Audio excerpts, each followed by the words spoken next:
Today we are going over one of the hottest topics of golf right now. And honestly, if you haven't heard of it, you're probably living under a rock and don't watch golf at all. If you guys are new here, my name is Luke Peavy. Yes, that is Rick Shields saying my name.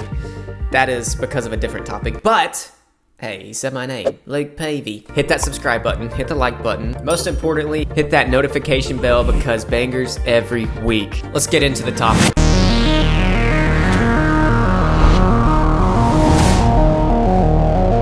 PGA Tour versus the LIV Tour. This is a absolute hot topic. It's hotter than, honestly, Bryson DeChambeau and Brooks Koepka's relationship. Wait a minute. They just seem to follow each other. Maybe they're friends. Maybe they are. Hey, maybe they're fooling all of us. So if you guys don't know the hot topic, the PGA Tour versus the LIV Golf Invitational, today we're going to go over that and just kind of what the pros and cons of each tour are and just how the LIV Tour has put an impact and started to make a change to the PGA Tour. And then we're going to go over one tour who I think could absolutely dominate both of these tours, but that will be at the very end. Let's get after it. The PGA Tour. Professional Golf Association Tour. This has been around since 1916. You have the greats all on this tour. You have Jack Nicklaus, Gary Player, Sam Snead, Arnold Palmer, Tiger Woods. I mean, you have some of the greatest tour players ever who play on the PGA Tour. There has not been any competition to the PGA Tour besides European tours, but they're not as big and the prize money is not nearly as much. But man, has that changed in the last few months. Money is the deepest pockets in the world. This is an interesting topic, guys. You have the PGA Tour, who's been around since 1916. And then you have a brand new tour who is offering $200 million just to come play for 4 years. And the only way they could get people over was money. Like, seriously. That's about the only reason. You could say, hey, we're going to have more fun, but if there's not the money the same, it has to be a little bit greater for them to even go over. So that's how they got all of these top players like Dustin Johnson, Bryson DeChambeau, Phil Mickelson, Brooks Koepka just joined, and others that you've heard of. Now that would be hard to pass up. You can say what you want, but if you're offered $200 million, I'm sure money can talk to about anybody. But some people do have morals. What you believe in is how you should make the decision. It's not like these guys are just doing this for fun. They're doing it for a business decision. But we're going to go over the pros and cons of each tour. The PGA Tour. And everybody knows about the PGA Tour.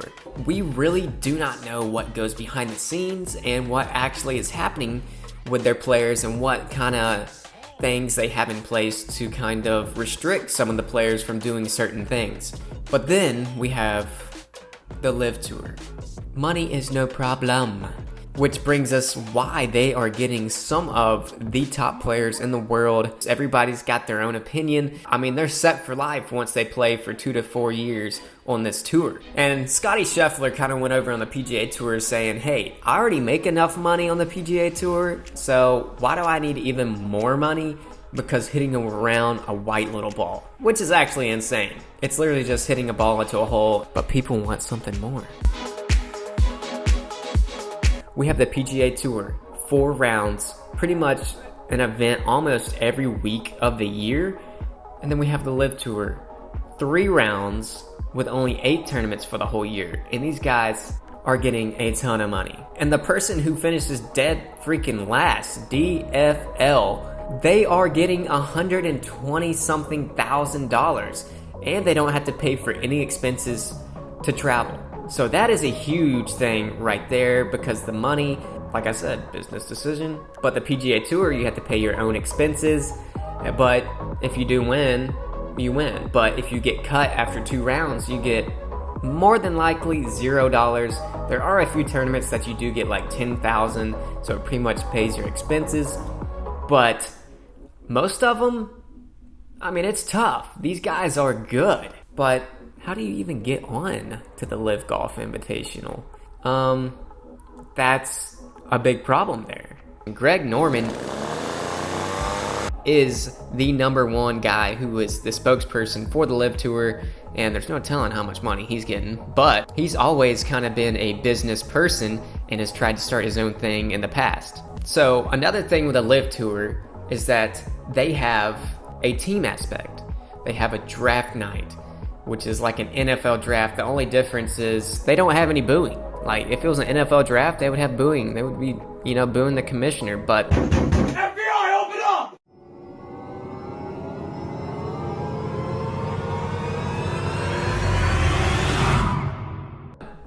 Sadly, they don't. We need some booing in there. We need to be like, oh, that was a bad pick, man. But that is a cool aspect of the Live Tour. It's different.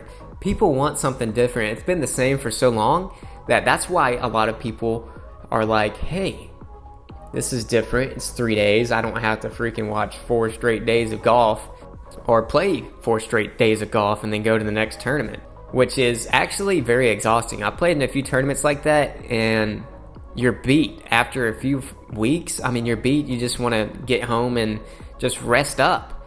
So that's a good thing about this. It's so spread out. So that's why they're like, hey, more money, spread out, everything. It's fun, but you're not competing as much. So that is a downfall. So the PGA Tour said, hey, we're not having this. So as soon as they teed it up in that first ever tournament, you know what happened? The PGA Tour comes out and says, everybody who's on the Live Tour, you guys are gone. You're banned from the PGA Tour. And this was, they were threatening it, but they never put it down that, hey, if you tee it up, you're banned, which brought a lot more controversy, and Phil Mickelson was freaking out.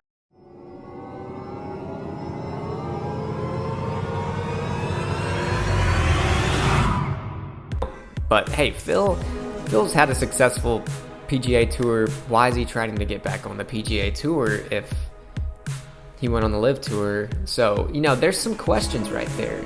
Maybe there's a few things he doesn't like about the Live Tour, but he does like it about the PGA Tour. So there are some underground things right here. I mean, there are a lot of uncovered stuff that happens in the PGA Tour, and also that's gonna probably happen in the Live Tour with what kind of money is this actually?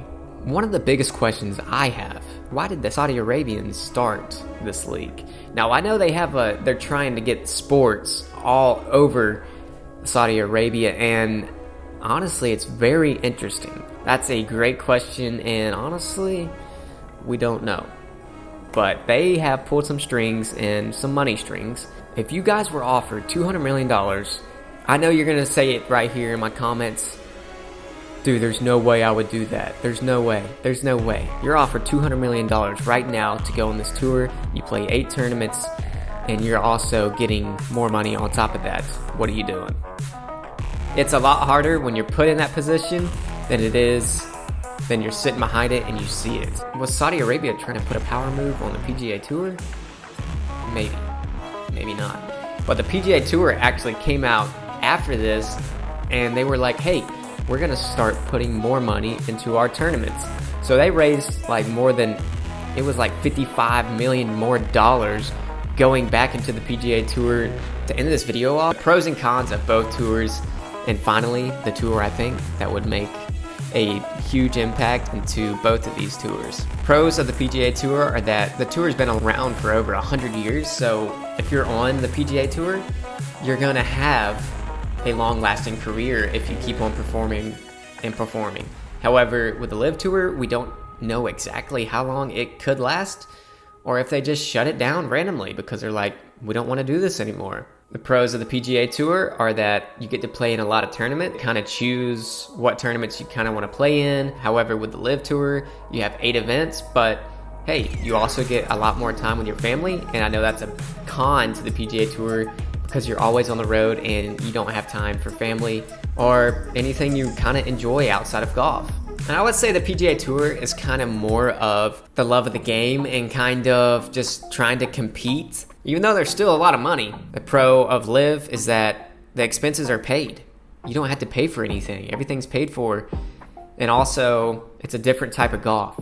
You have a team aspect along with individual based. The cons are the minor leagues of golf is that there's no money and the expenses are a lot. So you have to have money to even make it. Cons of the LIV Tour, how do you even make it on this tour? Are there even qualifiers? Maybe they'll come out with them in the future, but there aren't. Now that would be wild. If they had a qualifier for one of these tournaments and you qualify, you're guaranteed $125,000 even if you get last place. That would be life-changing. There's definitely some pros, there's cons. I want to know your comments, what you guys believe. I just want to hear your thoughts on everything. I'm not biased toward either of them. I'm all game, I'm all ears to either tour if, you know, it's good for golf to have a little bit of change. Which brings me to the last tour that would make an absolute difference. A YouTube golf tour. Would be absolutely electric. So I hope you guys enjoyed this video. Check out sandbaggergolfco.com. I love you guys. I'll see you in the next video. Let's get after it, baby. Let's go.